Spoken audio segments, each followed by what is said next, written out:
আবার একটা ভিডিও নিয়ে চলে আসলাম। আমাদের ঐতিহ্যবাহী সবার প্রিয় খাবার ভর্তা, কাঁঠাল বিচির ভর্তা। প্রথমে ভেঙে নিচ্ছি, এরপর গুঁড়ো করে নিচ্ছি। মরিচ, পেঁয়াজ, ধনিয়া পাতা একসাথে দিয়ে কতটা মজার খাবার যে খায় সে জানে। সর্ষের তেল দিচ্ছি বেশি করে। দেখুন কালারটা কত জোস হয়েছে, সুন্দর হয়েছে। খেয়ে ফেলবো বাদ দিয়ে।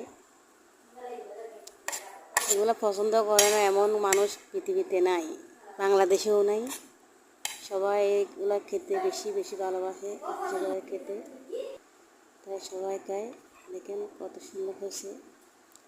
গোড়া লাল মরিচ দিয়েছিলাম, খেতে কত সুন্দর আরাম। এত মজার জিনিস আপনারা খেলে চলে আসেন।